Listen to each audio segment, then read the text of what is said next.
Welcome back, guys, to my first report video on Dylan's report. Um, Today we're going to be talking about the best off-road truck. Now, for me, the placeholder right now is the Ford Raptor, and there are two trucks that are very interesting that have come out. One of them is the Ram Rebel, which I think, in my opinion, even though I'm a Ford guy, I think it looks pretty cool. And then we got the TRD Pro Tundra. So we got those two. And then we've got the Colorado, which kind of doesn't count just because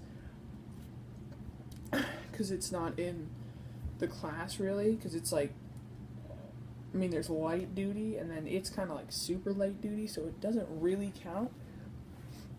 So today I'm just going to be kind of comparing the three.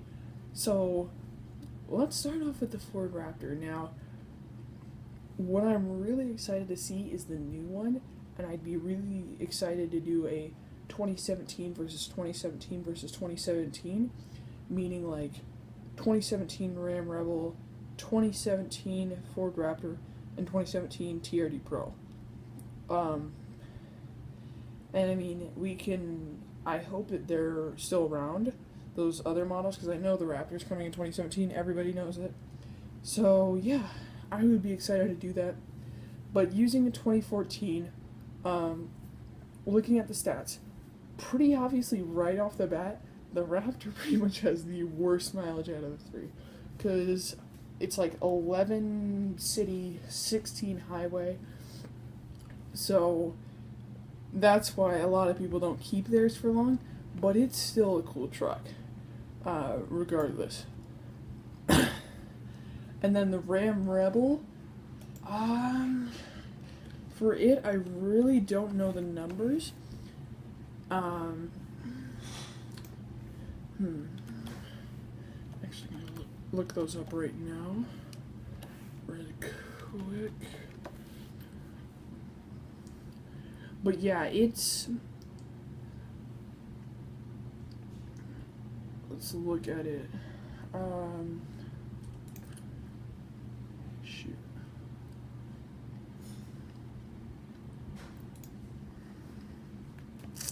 So the Raptor, it's got a lot of good things about it. It's literally the perfect off-road truck. It's got everything you could ever need stock.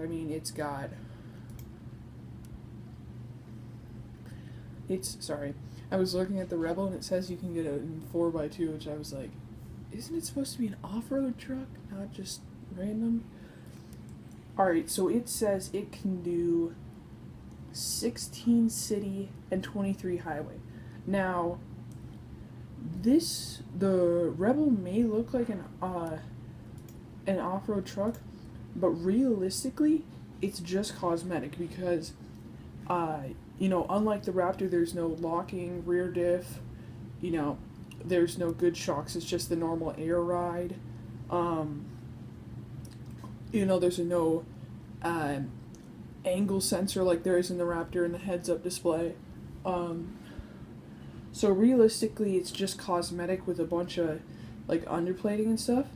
So, it obviously costs, 10 grand or so less than the Raptor does.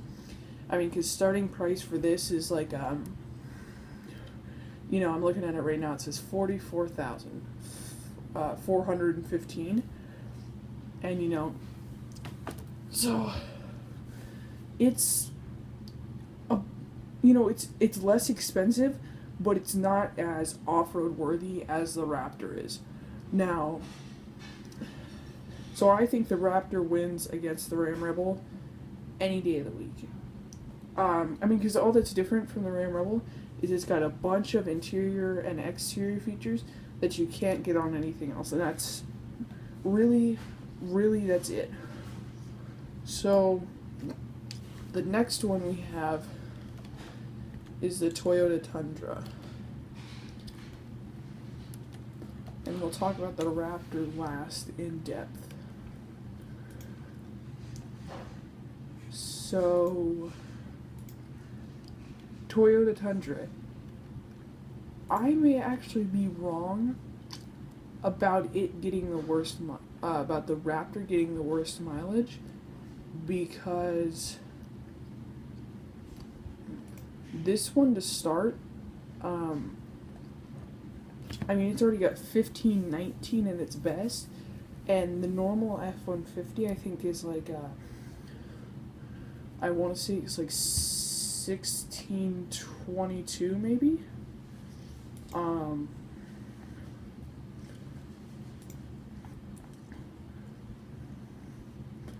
Yeah, and obviously I believe that this one is a little bit more serious.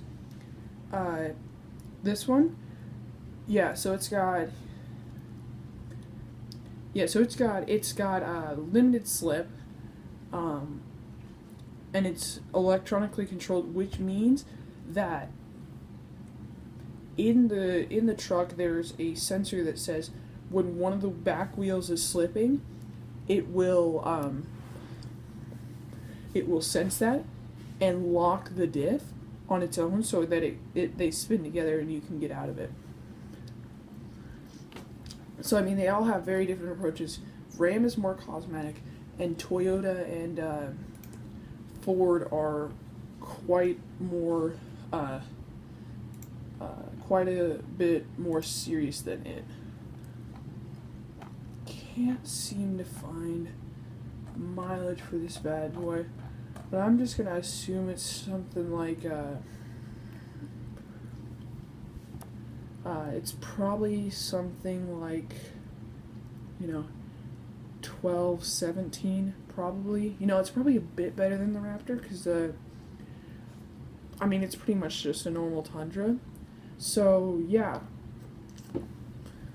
I think it looks decent. It's not my favorite ever, but some people may prefer it, some people may not. Yeah, so I mean, I think the Raptor still wins regardless of what it's up against. I mean, one thing that Ford could have done is dual exhaust with dropouts close to the engine like they did in the Challenger, which I think sounds amazing. Forgot who, or no, I looked that up. It sounds so good, and it's so loud and so throaty. I wish they would have done that on the Raptor, and I'm sure someone could do that, and that would sound really awesome. And it's still legal if they can close, if the dropouts near the engine can close. So it's just the best sounding thing ever, and one of my favorite things now about exhaust systems. And then finally, what the main subject of today, or before we go into our main subject, we have the Ford Raptor to go through. Oh, I didn't talk about engines. Oh my gosh, I'm sorry. So the engines on these guys. For the Ram, you've got the 5.7 Hemi, which I think is like 392 horsepower and 400 some pound-foot of torque. I think it's in the low 400s, like 410 or something. For the Toyota, you've got another 5.7, which is, I don't know what kind of power that makes. And the Ram also has a 392 rear end. And then the Raptor has the famous 6.2 V8 engine, which puts out 411 horsepower and 423 foot-pounds of torque. So I believe it's the most powerful, and it's also the biggest. Now, on the road capability-wise, they're all pretty much the same. The Toyota and the Ram handle a little bit better because they're not as off-roady as the Raptor.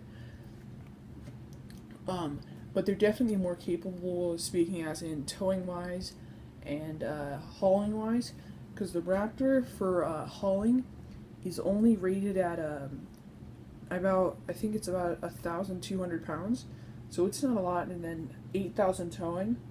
But I mean, if you tune the shocks a little bit, you can get that up a bit more, and you know it's enough to have, you know, your little tire rack in the back or whatever you want. So, you know, I think out of the off-road category, the Raptor definitely wins because it's just the best. I mean, there's no denying it. I mean, I don't think there's really anything they could have done to make it better, to be honest with you. You know, if someone really wanted to try and challenge it, you know, they'd have to go pretty in-depth and, you know, put real Fox shocks, you know, good shocks in it, you know, big engine, make it perform well, you know, something like that. So I think the summary of this video is Raptor is not taken down yet.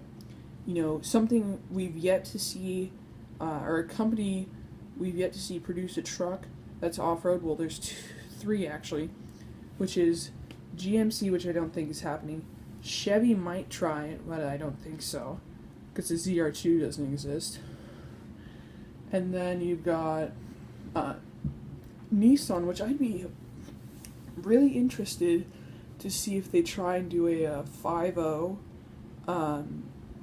off-road model, the new Cummins V8 turbo diesel. I think that'd be really cool.